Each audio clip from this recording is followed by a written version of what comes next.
Boo! Good morning, Alyssa. Boo, good morning to you, Shane. How are you?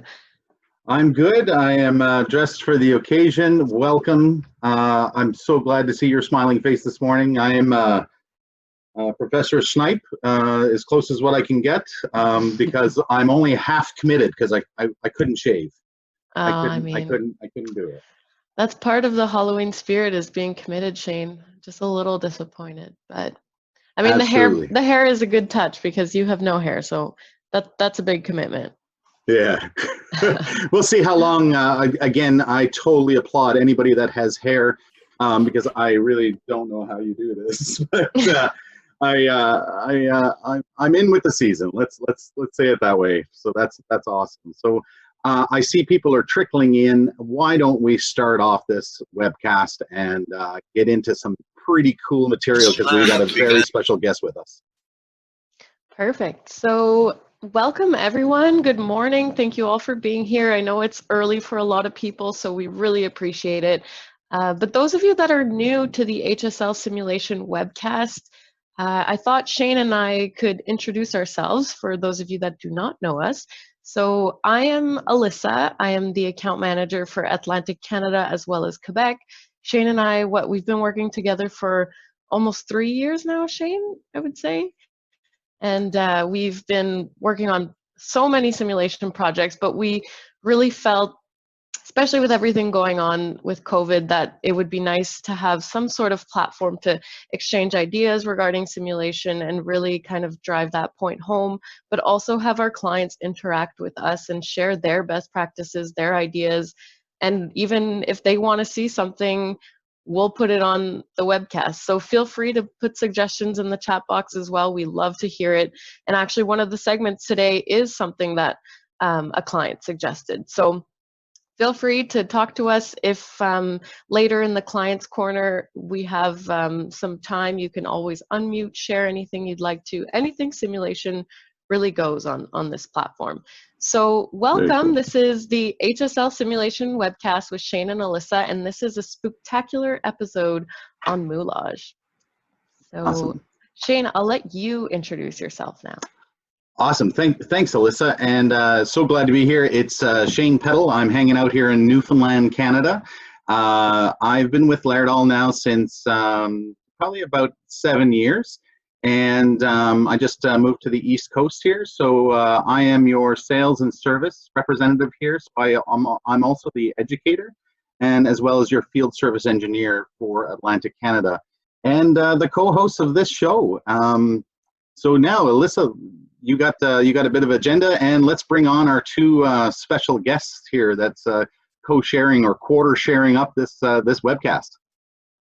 Definitely. So before we introduce our special guests, you do see them though in the cameras under us. I mean, maybe they're under us, maybe they're over us, but you see them there. So we have David and William, which I will do more of a formal introduction in a bit. But as Shane quickly mentioned at the beginning, we wanted to do a few housekeeping items. So if you're new to Zoom, some of the great tools in terms of viewing. So right now I'm sharing a presentation, but later on we will have David demoing some moulage tips and tricks. So in that case, there is a little toggle at the top of your page on the right hand side that says gallery view or speaker view. You can toggle between one or the other depending on what view you prefer. You can also mute yourself for now and turn off your camera.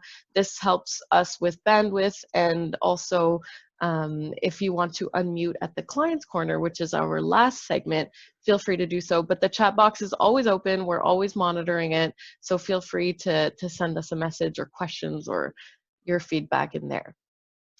We're going to have a little bit of a requested from a client segment on the SimMan 3G bleeding modules. So what The that looks like. gory 3G Yes, the bleeding gory. module. We felt it fit with the Halloween theme. So again, I didn't even say Happy Halloween Eve. I love Halloween. So as you can see, I'm dressed up as a resident on their first day that did not have so much of a good first day and is probably bleeding out right now. But I love Halloween. So happy Halloween.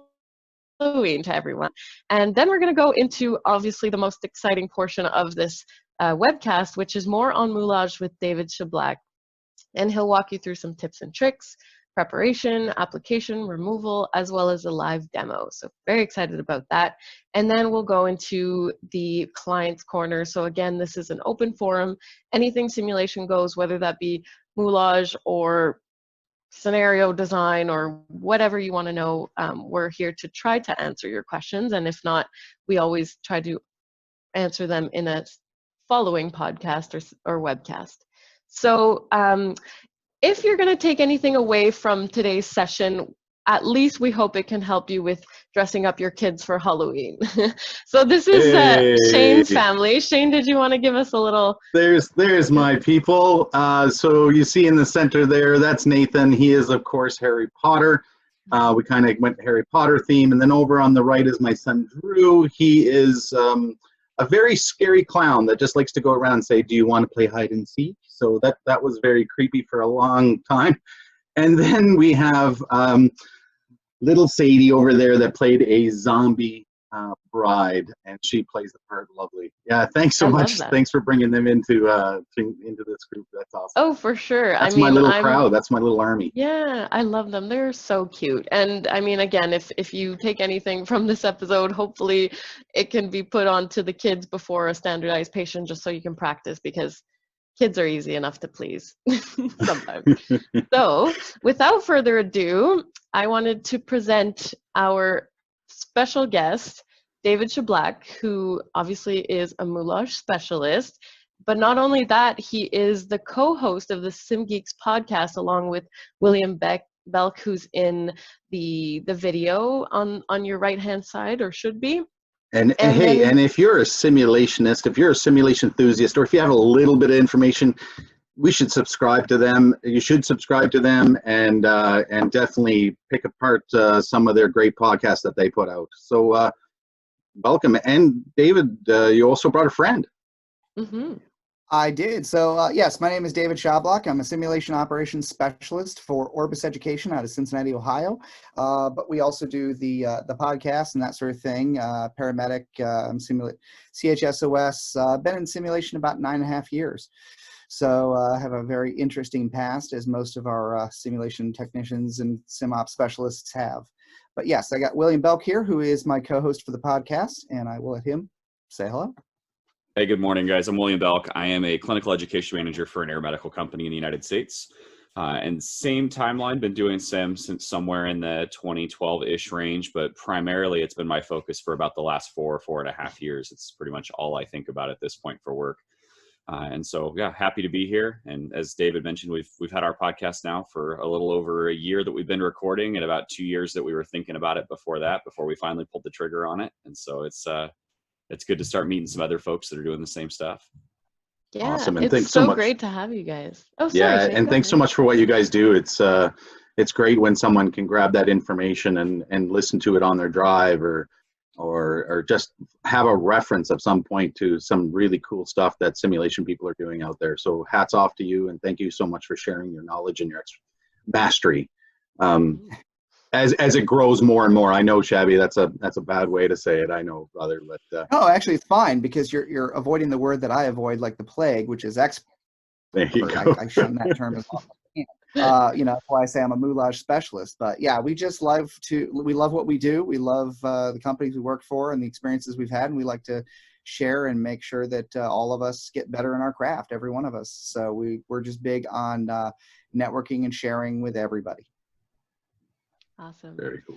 And we're happy that we introduced you, because we do have a segment that was requested by a client, which revolves around our bleeding modules. So if you guys have any experience, or even just have some tips and tricks for us to share as well as an add-on, feel free. This is, again, an open conversation. So Shane, I'll let you take it away.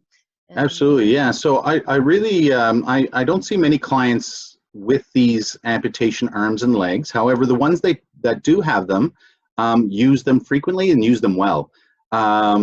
So these are the amputation arm, amputation leg, and then the gunshot arm and the gunshot leg. Remember though that if you have a newer mannequin, so you can always fire an email off to myself or Alyssa and give us your serial number, and we'll be able to tell you. But those leg adapters that you see in the middle, these are essential that if you have one of the newer style articulating hips, you're going to need these leg adapters. These leg adapters kind of go from the old pelvis to the new pelvis, from the new pelvis back to the kind of the old pelvis style that these modules will connect to quite easily. So, and then you'll also see our wounds kit. And I know some of us, if you can find your SimMan 3G suitcase bags, I can guarantee you that there's going to be some cool stuff in it. Sometimes we just stuck it away in one of those pockets, and sometimes these wound kits is one of those items because someone will just tuck it away in a bag, and then you'll open up and you're like, oh, Christmas, it's happening. And so you have this wounds kit, and then you also have the tape that sticks them onto the surface of SimMan family. So these are good for SimMan 3G. And these are also good for SimMan Essential with bleeding. So there's a couple different types of SimMan Essential, and one is actually the Essential bleeding, which will then have the fill kit. So blood, Shabby, I know you and I have talked about this before, and I know that you have some very good insight on blood and how do we make blood. On the Laerdal side, all I'm going to do is I'm going to say follow the recommendations that's on the thing. And usually it says fill up your fill reservoir to 3/4 of the way full, put 10 drops of blood in, it turns pink. Now I'll be a little bit secretive here. I add a little bit more to get more of that rich color to give that trigger for that learning objective, to get that color. Can you tell us like some of your past experiences with blood and how you make blood and some of the staining? Yeah. So one of the things that we were talking about when this conversation came up was that, it's great. The Laerdal bleeding modules, I like them a lot. They stick on, they work, and they clean up very, very nicely. Sometimes as a simulation technician, we get a little rogue and we decide to go with another blood, or we try to, make modifications to that blood. And I would say, don't do it for anything you're going to put in the mannequin. As somebody who has seized up the valves inside the mannequins, you don't want to do that. I've worked for special operations conferences and training and things like that, and you need more bleeding. So what we ended up doing is we either put accessory bleeding on the mannequins themselves. So we used to run it from the control area all the way, long tubing, and that way we can run whatever viscosity we want. We can run whatever volume of blood we want, and really get those learning objectives made or met. I've even gone so far as to take the amputation arm, since the tubing is external, and plug in my own bleeding to that, because there's no electronics, no valving systems in that. But yeah, as somebody who has messed up an Essential and messed up a 3G and had to fix it, definitely go by the recommended guidelines on what the manufacturer says on their mannequins. But you can always do something else. You can always get creative. And as I say every time, reach out to Will, reach out to me, and we're always willing to help you, give you some crazy ideas on what to do and what not to do.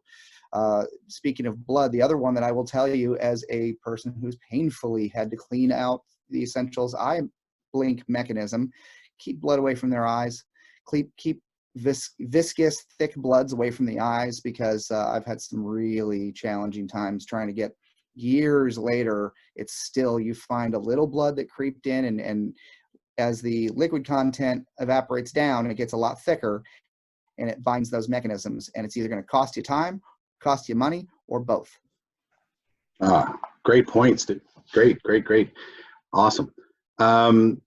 And did you say you had something, I also want to kind of plug into, you did some kind of staining research in regards to kind of like what time guidelines are good for what bloods to have on?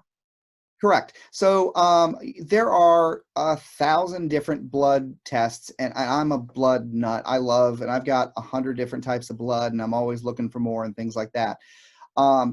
Just be very, very careful. Red pigment is the thing that stains the most, and if you have PVC skins, as in the case of a lot of the Laerdal mannequins or some of the other manufacturers, it likes to absorb that red pigment. So you really have to be very, very careful what you use, and really it's how long you have it on the surface. So I know there's a major manufacturer of medical supply equipment that has a no stain blood. It's a great blood. I like it. I'm not, saying anything bad about it, but it's no stain for within the first few hours. I haven't done an actual parsing out how long, but on I run a small company and I did some YouTube videos off of it. And one thing I did was a stain test for 24 hours. And this company's no stain blood did not stain for the first few hours, but when I did the 24-hour mark, it did stain. So just be very, very cautious when you're using red pigmented anything. If anybody's ever had somebody get a tattoo removed, the pigment that stays in your skin the most is that red pigment. So just be very, very, very cautious on what you're using. And I'm a big fan of barrier products. So I like to, as my boss always did, he had the belt and suspenders approach. So his whole thing was, well, we're going to wear a belt and do it this way, but the suspenders are going to be this to protect us even farther. Very nice. Very nice. Okay, cool. Alyssa, can you forward us to the next slide there? Yeah, right on. So where do you find these bleeding modules? So in your SimMan 3G or your SimMan family, you're going to see there's 4 depicted red droplets there, and 2 upper ones and 2 lower ones. So there's one coming out of his mid-axilla on his right side there. And then you can have a mid-axilla on the left, but closer down toward the pelvis line, or you can actually have a free line actually inside the abdomen. So that you can do some really cool lower leg bleeds and stuff like that. So you can see the various types of treatment that you can provide there that can help occlude this bleeding, sorry. And right over there on the bottom right, you can see there is a flap that's right there. So that's how you would access one of those top flaps. And so inside there is just a little black Luralock, and you put it in, and then you just give it a little click, and to ensure that it's opening up the one-way valve. So the next thing I'd like to do is actually show you how you actually. Let me just take over the screen here. How you actually adjust that inside your LEAP software. So if I can get one of the panelists just to kind of let me know that the screen is sharing. Yeah, it looks good. It's on LEAP, right? All right, yes, perfect. All right, so we can actually start our simulation. So I would sometimes do this before the participants come in the room, because again, it's about your learning objectives. How much blood do you want to have out? And then how do you want your simulator to respond with a certain X value of blood out? So right here is your upper ports and lower ports. Remember that if you haven't used the bleeding module in a while, those lines will be filled with air until your fill comes up. Alyssa has a video that she's going to put into the chat box to show you how to fill up your reservoirs. I just didn't want to play the video, this isn't applicable to everyone. So if you want to watch that video on how to fill your blood reservoirs, the video is right there. And then if you have any more questions, comments, concerns about filling up the reservoir, there's your user guide. As well as give your local Laerdal representative a shout, a little chat to say hey and hi, or tech support can also do it. Also, we welcome emails all the time, so feel free to contact us if you have any questions. But to control it in the LEAP software, we're going to select our upper port or our lower ports. We don't have to worry about these leaking. As long as these radials are turned off, there will be no leaking from the port itself. So if we wanted to start testing the port, we click on the port. We can change it from a venous or arterial, and that arterial will be variant to your heart rate that you set. So it's really cool to see a bradycardic pulsating arterial bleed. You might find that interesting, especially if the patient's beta blocked or anything like that. Or if you want to get into hypovolemia, then we can do that as well. Then as your bleeding port is connected, you can increase the percentile of how you would like the pump to push out. So 100% of pump value versus 80% of pump value. See what kind of visual you're getting and see if that's kind of matching your clinical objectives so that they start applying the therapies that you're looking for.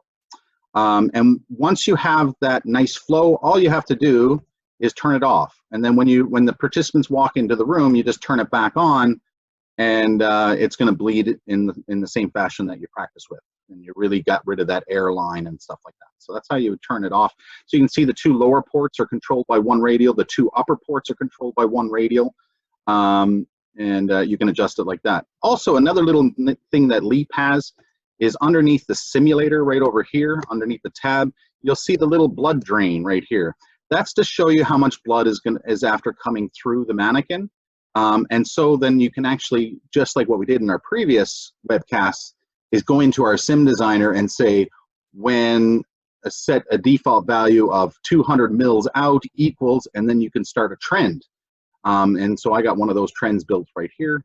I can actually add my trend, and there's a severe hypotension, or I can put in hypovolemic shock, and you can see that my values here will all start changing. So that's kind of fun.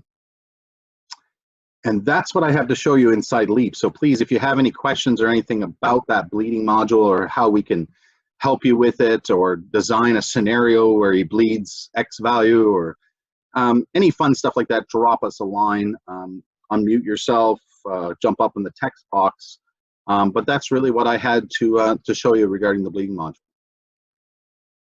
And let's stop sharing, go back to our fantastic looking panel here. There we go. Thank you very much. So I don't see any questions at the moment, but again, feel free to add that in.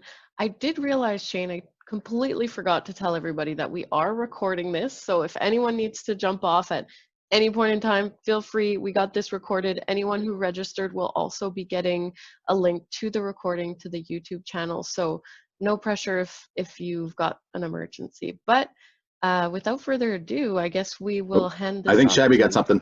I was Oh, going to say, I'm Shabby, going to go share ahead. out the, when you send me the link, I'll try to share it out on my network as well, if you're okay with that. Yeah, definitely. Awesome. Thank Yeah, you. no, I really appreciate that.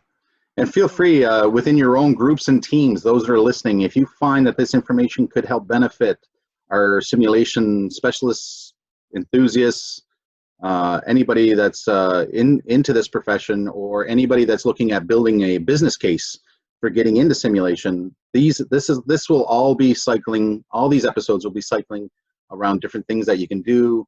We'll also have special guests that will actually bring to the table different concept designs, different simulation techniques. So again, SimGeeks is our first guest on the show, and we look forward to having and more people and build. And for the new people to this cast, what does HSL stand for? Thank you so much, Dave. Yeah, thank you. Oh my gosh, I'm forgetting so much this morning, but thank you. Thank God I have you guys here. So HSL is helping save lives. So that's also Lairdal's mission, and we hold it very close to our hearts. So we felt it would be a perfect just way to describe what we're trying to do as well in this webcast. But usually our logo isn't so scary. We don't usually have this scary little pumpkin. So it is a bit more inviting usually. But if you follow me and Shane on LinkedIn, you'll probably see more of our posts. But if you're interested, we will be sharing our emails at the end in the client's corner, so you can ask us for more recordings, and we'd be happy to share those too.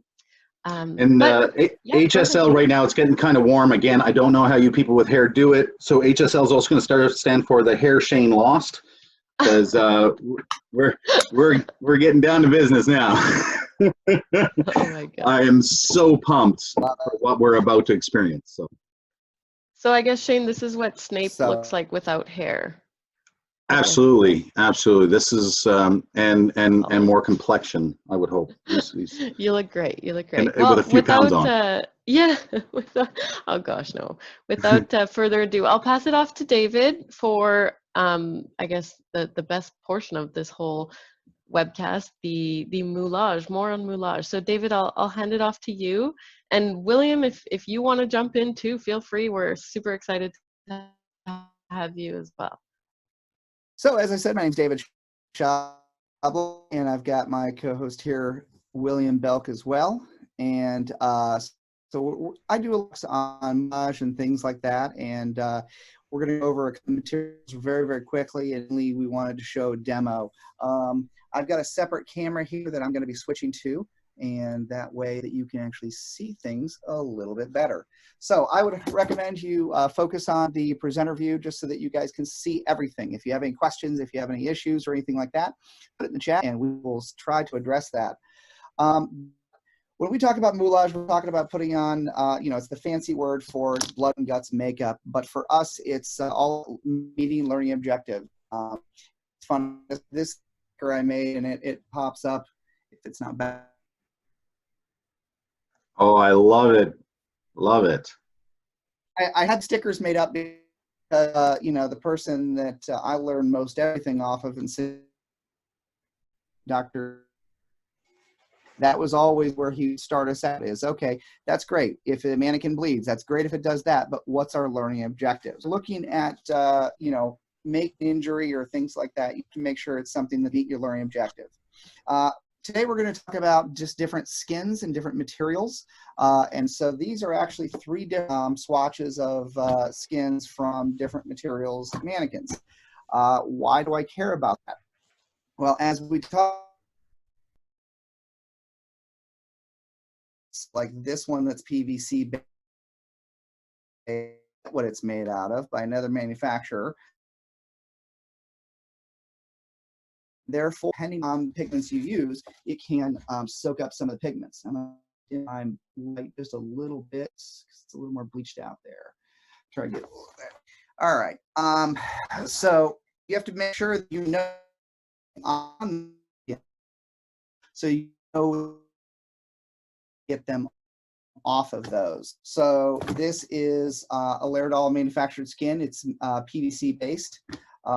This sort of it's going to be on Nursing and Simulator. It's a silicone, and the biggest well,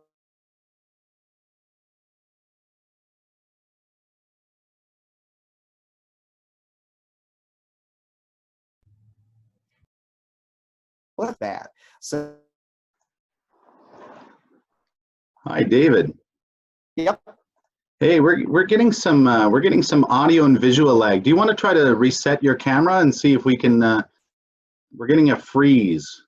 I don't know if Alyssa, are you getting that on the same end on yours? Yeah, it's it kind of cuts in and out. So you were fine at the beginning, and then it kind of just kept cutting in and out. So, and then at one point it said your bandwidth was lower. So I don't know if there's a way to fix that. There we go. We're going to just try for a little quick reset. And now you're just muted. There we go. Hopefully that plays nicely. Yeah. All right, we're back. So this is what live TV is all about. Welcome to the live show. For you that pre-recorded, you kind of fast forwarded through the last few seconds there. But. So we're going to see if technology plays nice. But the biggest thing I want you to know about silicone is the thing that sticks to silicone is silicone. No. Simulator or any of the other silicone-based skins know that nothing really wants to stick to it. There are some different coatings and ways of getting around that, and that's for a conversation for another time. I just want you guys to know what will stick and what won't.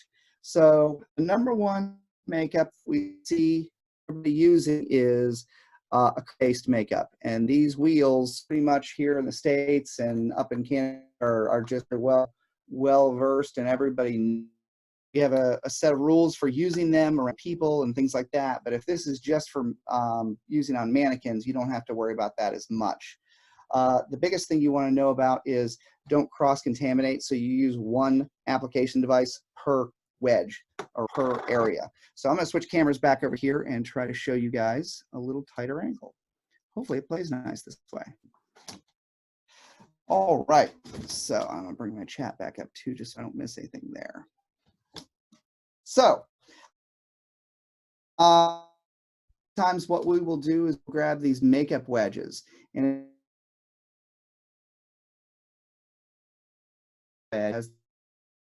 actually take and pick all of the edges and lag. All right. Hi, David. Yeah, we're still having some major lag here. I'm wondering. All right. Give me just 2 seconds here to switch the script on there. If you want to talk about something real quick. Cool. Alyssa, why don't we give him a few moments? Maybe we can bring up. We can jump into a client's corner if we wanted to do that. Yeah, Sounds sure. good. Let's give David some time there. Does anybody have anything simulation wise they'd like to bring to the table that we can address or we can follow up on? This is a great time, so you can put it in the chat box, or please feel free to unmute yourself. If anybody's got a costume, I'm really hoping that they start sharing their screen right now, because there was thought about American Express gift card for the best costume. So if you're the only one that dressed up, you could win. Yeah, theoretically, or maybe Shane and I will win if no one wants to Sorry, put so their then you can camera see. on. Awesome. All right, I'm dressed. Oh, Mike, let's check it out, Mr. Campbell. Coming live from St. John, New Brunswick. Oh. If you got a camera, Oh, I think he means that he's just dressed. So, okay, so, all right, so Dave just got back on. No costume, but tons of previous ones I can share. Oh, that's so cool. I totally about anybody that wants to share their kids' costume. Hey, who is that? Always a good. Rachel, welcome. Awesome, love it. Thank you so much. And so Rachel gets entered into the American Express gift card. I don't think it's going to have USD on it. It might have Canadian money. So, but either way, if you're in the US, Rachel, can you drop us a line and let us know where you're from? Actually, we probably got our email in the list. Yeah, we do. If yeah. South. Also, we'll have to make sure that your money is worth so much more than ours. All right. I think I may have fixed the issue. Okay, I still got you frozen on my end there, Shabby. Oh. Host has stopped camera. Aaron Irish from Portland, Oregon. Welcome. So you cannot see this? Really good friend, I see it. Billings, that's down that way. That works for Laerdal. Hey, that looks pretty good, David. Okay, cool. I think we fixed our issue there. All right. So, I'm gonna stop showing my face so we can see yours bigger. Well, not gonna show my face. This is what you want to see through here. So, all right.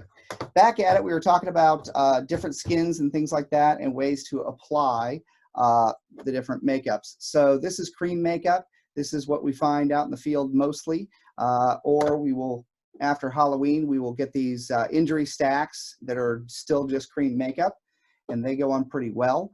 A lot of people will use makeup wedges, and when you get your makeup wedges that are nice sharp edges like that, I'm trying to get that to focus, you want to take these and you want to pick them apart. And I do this ahead of time so that I don't make a big mess everywhere like I'm doing right now. So if you actually open up my kit, usually you're going to see them and they're going to be torn apart, or you can rip them in half and then tear around the edges and things like that. The reason you do that is we're going for organic shapes, and you want to randomize sort of texture on there and get organic shapes. The other thing that I always talk about is using multiple colors, okay? But there's only one color of red. And when we're talking about the anatomy of a bruise, you want to talk about how long ago was that bruise incurred. So we talk about the A&P, the anatomy of a bruise, and things like that. So real quick in the chat box, if a bruise is 3 days old, what colors should I expect to see in the bruise? If it's 3 days old. Good question. Yellows? Yep. Someone wrote yellow. Come on. More. How about gory? You guys, you two are allowed answering as well. Alyssa and Shane, you guys are allowed to just vocalize and say. Green. I'm thinking some greens. Yellow. Yeah, greens, Rachel. Yeah. Totally, yeah. Yeah. And these are the same colors that if the bruise is, blacks, blues, greens. If the bruise is 1 day or less, if we're talking about something that got to the emergency room within 3 hours, those are all the colors you don't want to see, okay? You want to stick to just reds and things like that.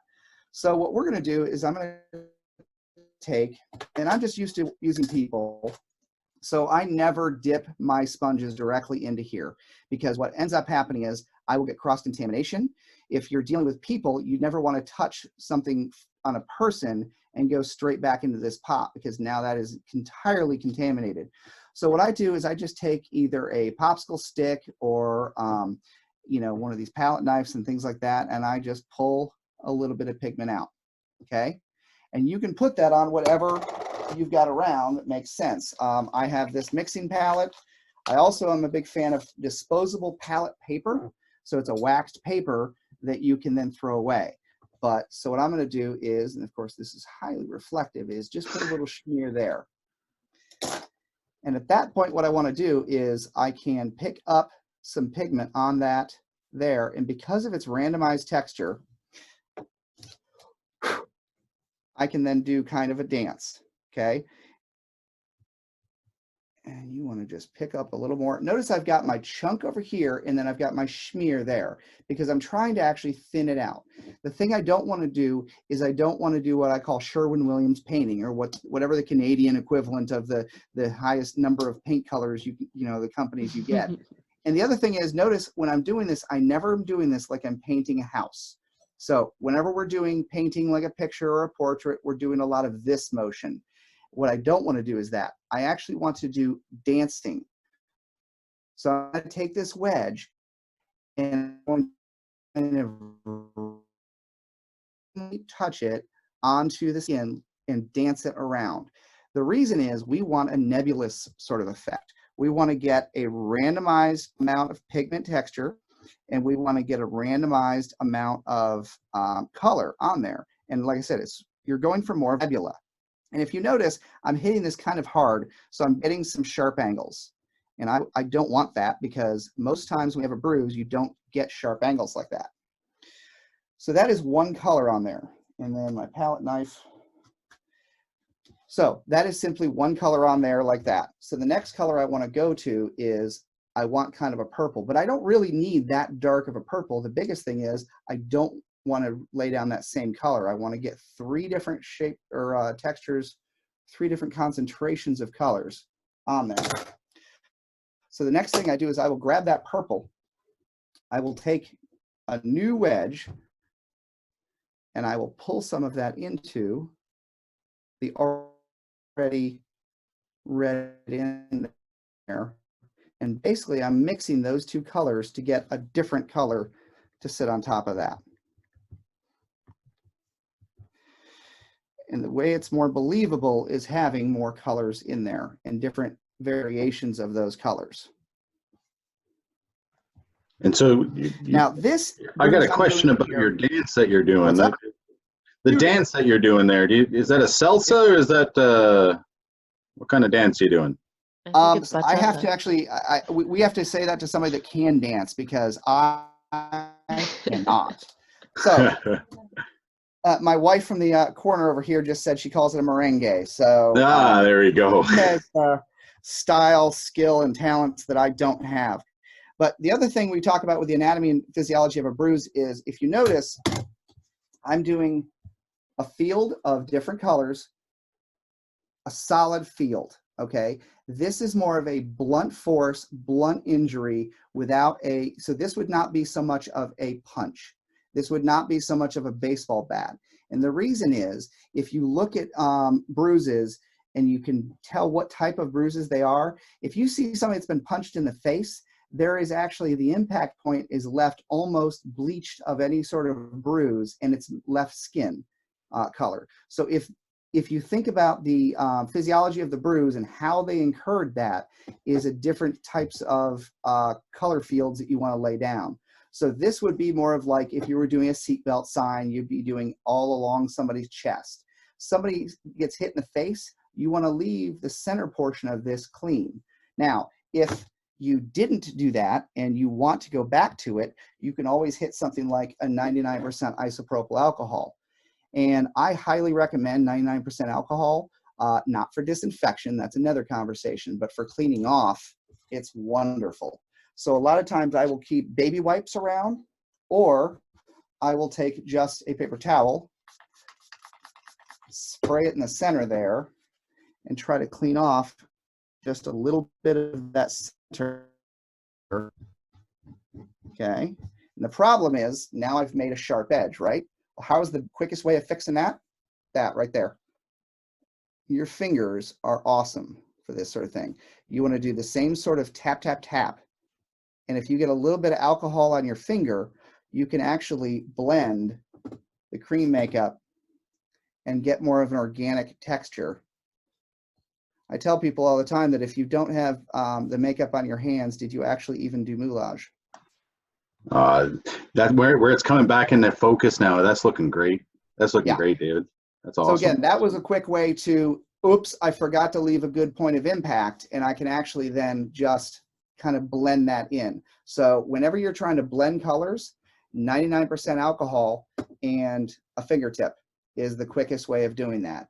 So that's on, that's a bruise that's on a PVC skin here, and you can do the same sort of thing on the silicone skins, but I'm telling you right now, they don't like to take the cream makeups. They don't like to take those pigments. And a lot of times that's when I go into these alcohol activated palettes. There's many different manufacturers and things like that. Honestly, I've used them all, and for my uses, I buy whatever's the cheapest, whatever's on sale. Okay, a lot of people use. Okay, I'm just going to use this one here. The Skin Illustrator Effects palette is what you see a lot. And alcohol activated paint is really, really neat stuff. So whereas the cream makeup, if I don't seal that on the top, so if I have somebody that's going to bandage over it, like they're going to take this and they're going to bandage over it, it's just going to smear off, isn't it? So cream makeup is always just, you know, going to move unless you use something like a Ben Nye Final Seal or a top coat material of some kind. Well, that's because it's a cream makeup. It's always just kind of a creamy consistency. The alcohol activated stuff is a solid. So I can stick my finger in there and I can rub all I want and nothing's going to transfer. Well, the great thing about that is it's the same properties when you put it on a skin like this. So what makes it work is your 99% alcohol. A lot of them will come with what they call an activator, and that's just usually 99% alcohol. So with something like this, if you were going to do the same sort of bruise on a silicone skin, I would recommend getting an alcohol activated palette. A lot of people get sticker shock on this and go, oh my God, you just spent $55 on that little tiny palette.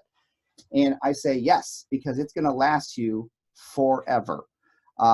If I can find where I stashed my effects palette at, I've had that thing for 6-8 years and it's just lasted. It is the larger, more $80 to $100 palette, but I'm telling you, you're using sparing amounts of color and it lasts much, much longer. So what I'm going to do is I just put 2 little pumps of 99% alcohol in there. And since I'm wanting kind of a deeper color, I'm going to let that sit just for a minute and kind of soak in. And then again, I'm going to grab a clean makeup wedge. And I'm going to dig that in there. I'm going to get some pigment on there. And I'm going to do the same sort of dance.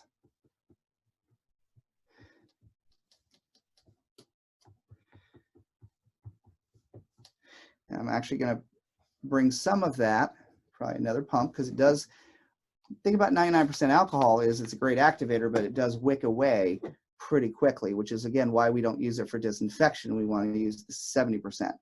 But I'm actually going to put some of the alcohol activated inks up here in the lid. And the reason I'm going to do that is I'm going to pull that second color in, or I'm going to pull a little bit of the black to really deepen it up later. And I'm going to mix that in like that. But it's the same motion, the same sort of dance. And if you look, I've got some sharp edges on there that are not too organic in nature. And again, while it's wet, all you have to do is take that finger and tap it out, or get a little bit of alcohol activated ink on your, or 99% alcohol on your fingers and just tap, tap, tap. The tap, tap, tap is a very powerful thing you can do. Okay. Again, we want to keep that area, that point of impact, if it's a point of impact sort of injury, clear. So I've got 99% on my finger, and I'm going to pull it away from that point of impact. Then what I can do is take another makeup wedge, spray it into another pigment, and just kind of mix right here in the lid, okay? And those are ways of doing the bruises with alcohol activated pigments and with cream on 2 different styles of skin. And before we go on, I want to see if anybody's got questions about it. So with this one, again, I would go in with at least 3 colors, but you can do it very, very quickly. And when it's dry, it is transfer resistant. So it is not going to come off that silicone until you pull it off with either a makeup remover or 99% alcohol.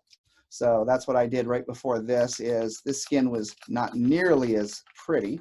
And I just took 99% alcohol, wiped it off. It comes off very, very nicely. Oh, so this would be really, really good for those scenarios that you have to do over and over again with different cohorts. Correct. So if you've got if you need to touch it up later, if you need to pull it off, because I mean, I've done simulation days where I've done 13 different sims in a day. And to me, whenever I'm talking about Moulage, I talk about return on investment or ROI. And people think the financial, and it's always the time, the effort, and the money. So you can never forget to factor in your cleanup, especially if you're turning over. So the red pigment from the cream makeup does not stain mannequin skin. It does. So the red pigment can stain the pigment skin, and that's why you want to put down like a barrier product. A lot of people use cold cream. Also, there are 2 materials called Top Guard or a barrier spray. And basically what you're doing is you want to put down a spray on the PVC-based skins to protect that skin so that the red pigments will not penetrate in. So the silicone skins, it should never penetrate into. But if you're getting into the PVC-based skins like this, if I leave that on, and a lot of it has to do with time, but if I leave that on a long time, it is going to leave a red hue on there. Right now, I use the cream-based makeup on there, and I didn't use a barrier spray on there because this is one of my test skins. If I was going to do this on one of my mannequins, I always put a barrier product of some kind down. There we go. So as you can see that left, I don't know if you can see, it's a little bit of a red hue, but my 99% alcohol usually will pull that out pretty well.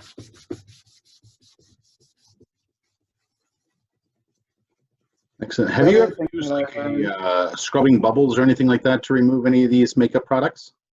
I have not. I've heard that's pretty good. No, actually, Acne Cream works for like when inks penetrate.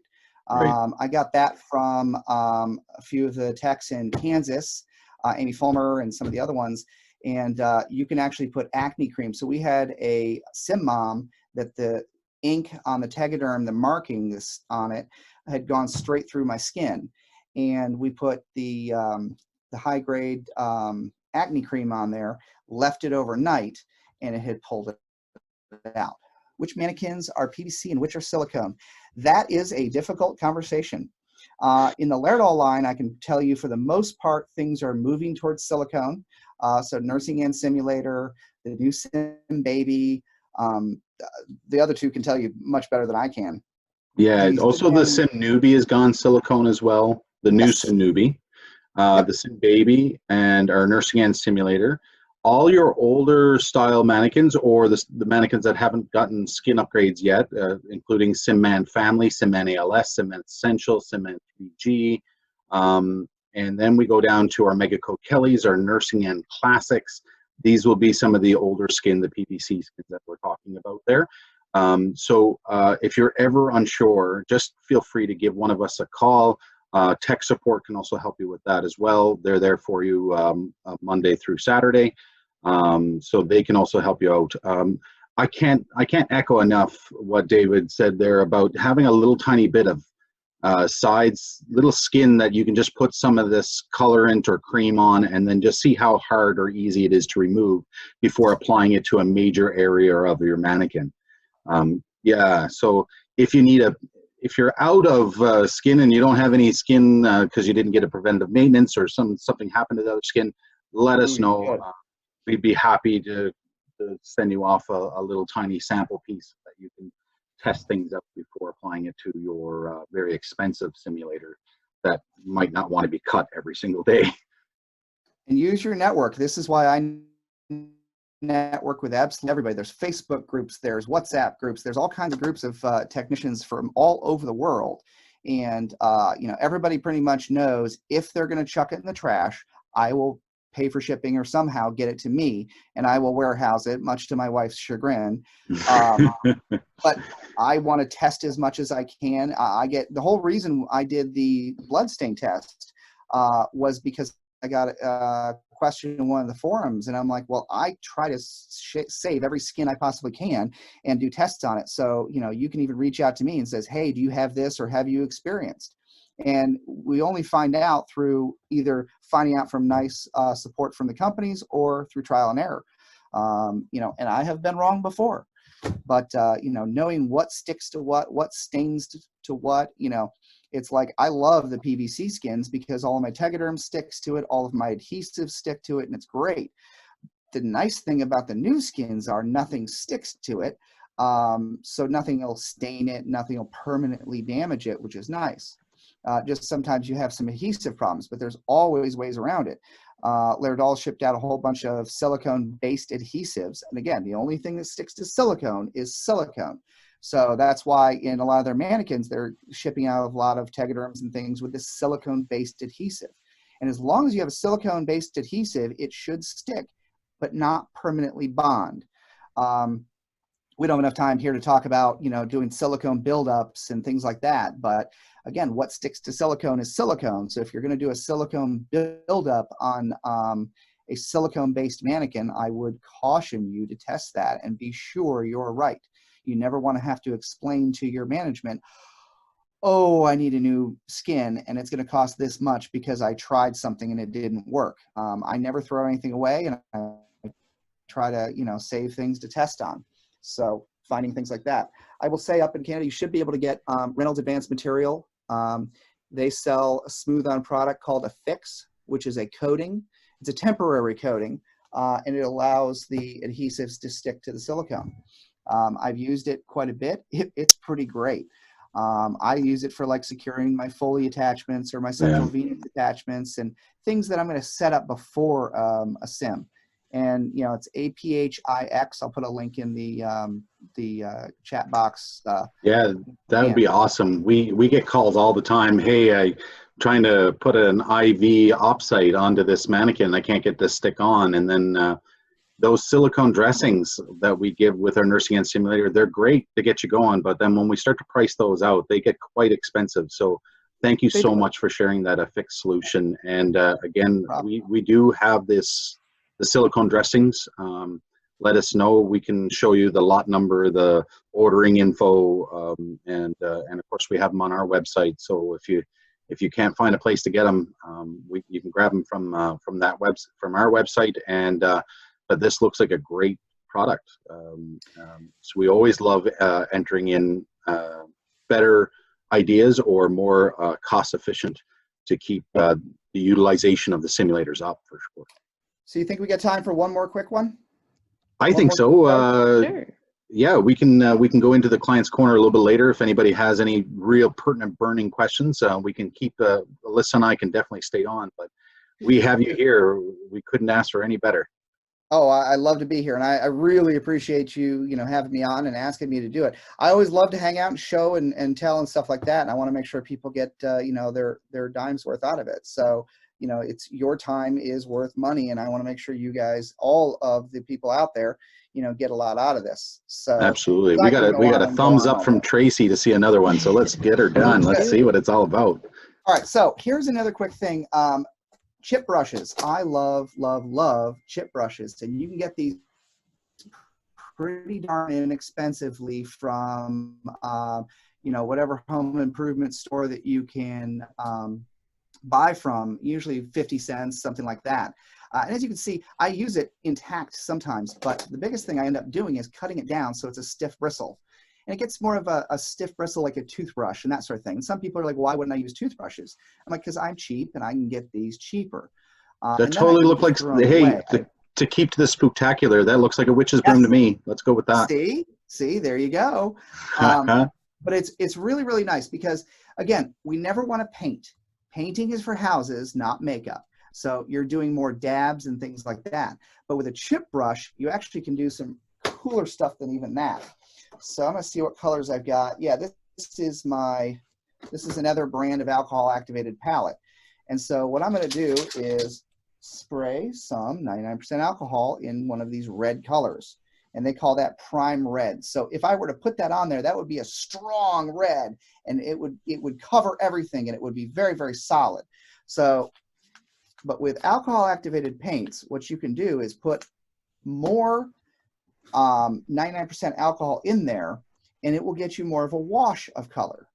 And so then what I want to do is just stick the bristles in a little bit and make sure that I've got a really wet brush. And at that point, what I can do is graze across the top of my chip brush, and therefore I can actually spatter little dots of pigment on there.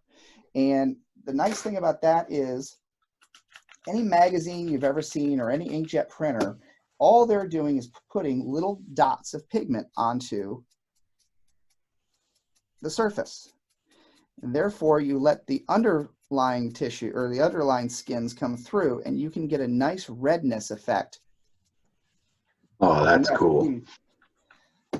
Again, I'm using very, very wet bristles, and all I want to do is just get a nice redness around a point of impact, okay? So if I bring that in, you can see it's very subtle. And that's what you're going for, is you want to do subtle. And subtle is hard. It's so easy to go overboard. And once you go overboard, you can't take it back. But then I'm going to take a couple of the bloods I liked. And in my testing, this stuff here by Cutthroat Studios, even at the 24-hour mark, would not stain my PVC skins. So I like red drum bloods. I like this one, but this one's a really neat blood. But what I'm going to do is take a stipple sponge, and I'm not going to tell you about stipple sponges right now, but you should be familiar with them. If not, stop buying stipple sponges, start buying reticulated foam. If you have more questions than that, email me. Stipple sponges are expensive, and fish filters or reticulated foam is cheaper. So what I'm going to take is I'm going to take a blood paste or a coagulated blood, and I'm going to take my stipple sponge and I'm going to just drag it right in there, right like that. And then all I'm going to do, as quick as I can, is just kind of drag. Ooh, that was too much almost, but that is a nice scrape. But if you go light like that, you can get some nice drags in there, and you can get a nice scrape that's really awesome. Easy.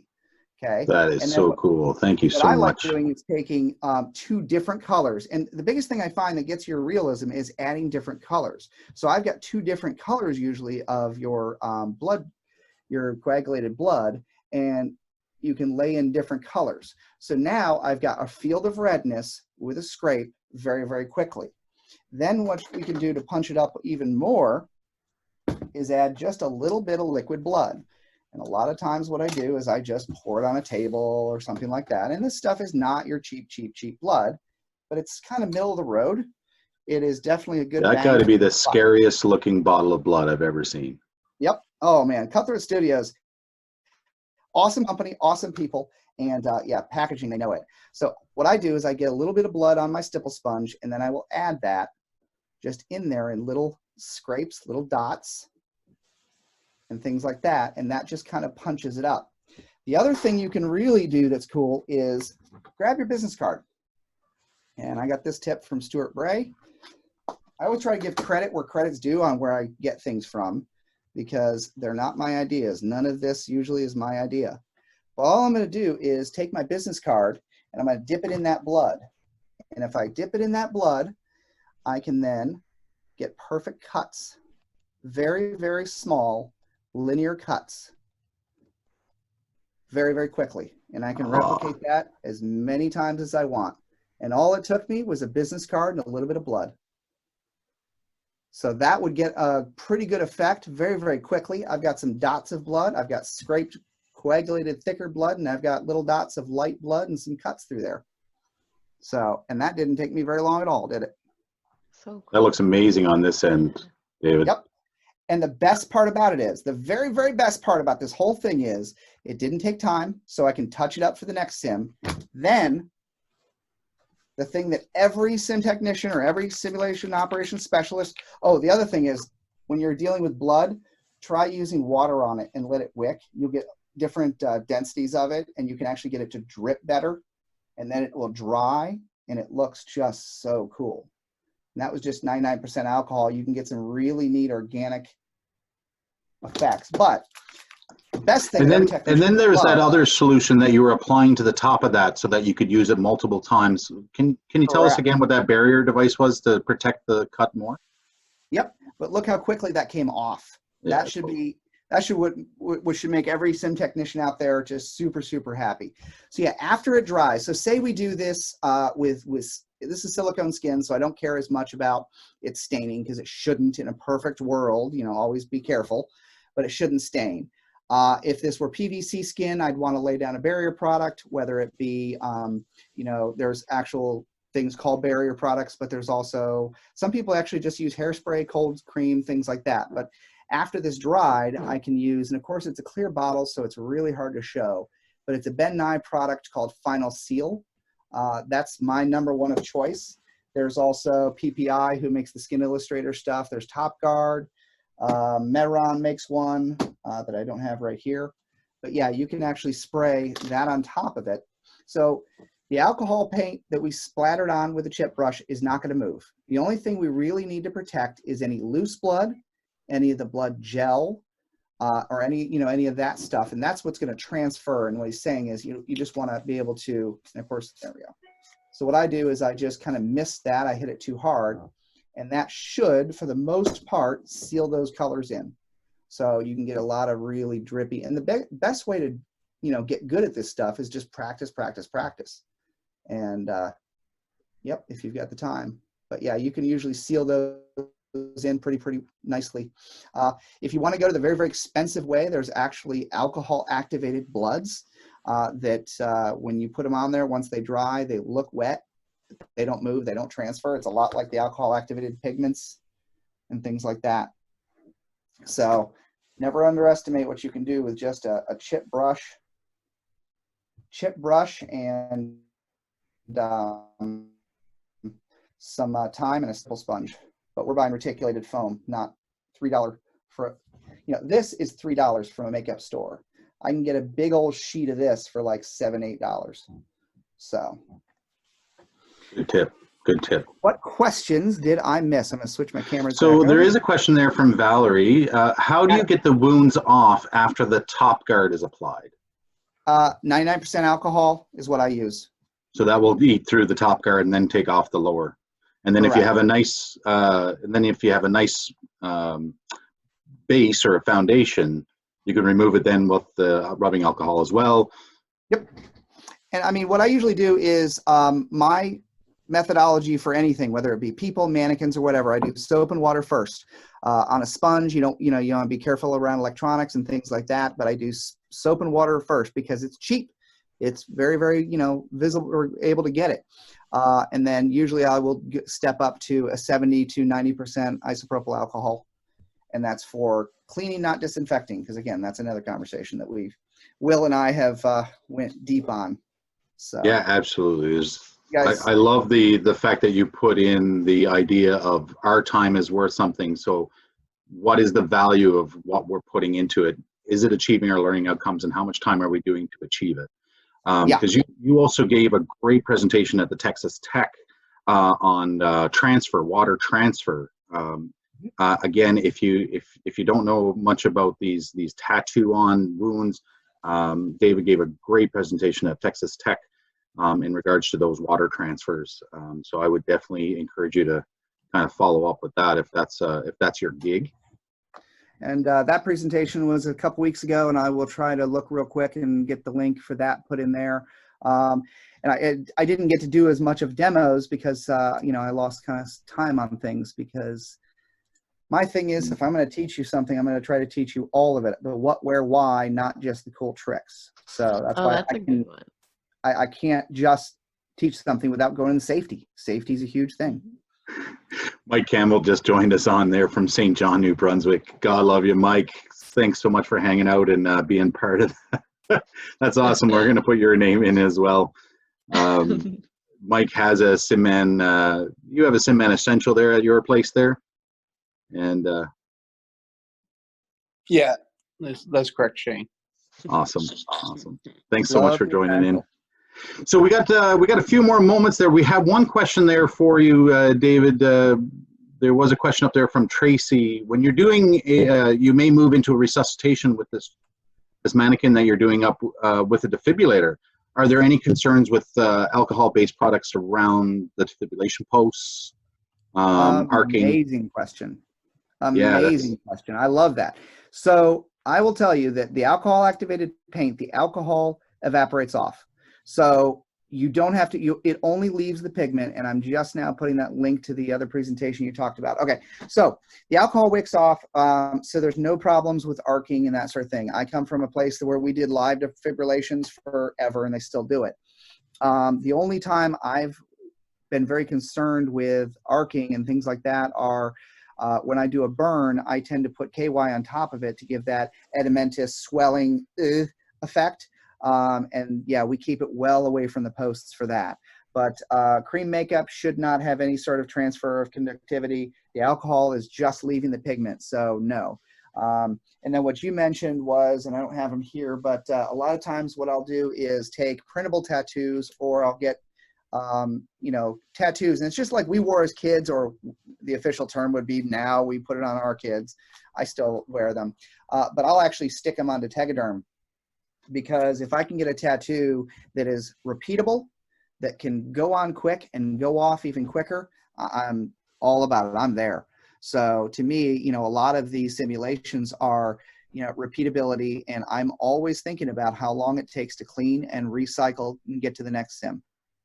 And then just to add to that, because I'd actually started typing up that answer before you guys got to it, because I'm a nerd, the thing to remember with this is when we start talking about alcohol, remember it's the vapors themselves that are actually flammable. It's not the liquid. It's not anything that's left behind. And so just knowing that we just need to let it dry completely. As long as you allow that alcohol to completely evaporate, nothing that's left behind will actually be flammable, and you're eliminating that combustion risk that you'd be worried about with the defibrillator. Thank you so much, Will. It's like a voice of information. We didn't get to see your face, but thank you so much for bringing that in. I had no idea, but that's very informative. Bill's definitely the smart one of our pair. And how do you know once that vapor's, like, what's the indicator that the vapor is gone? So the substance left will be completely dry. So allow it to dry entirely. Yeah, you don't want to be playing around flame if it's still liquid or if it's still wet. But once it's completely dried, you're safe to go. Okay.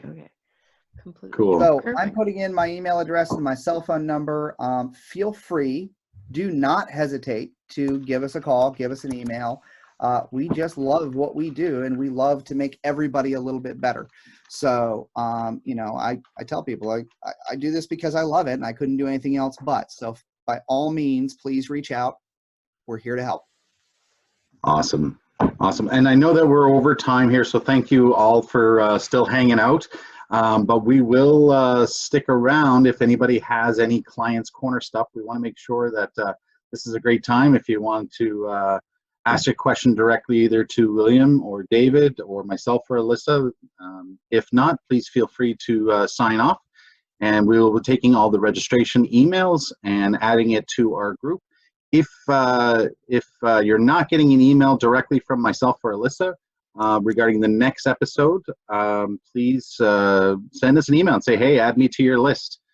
Oh, here's a good one.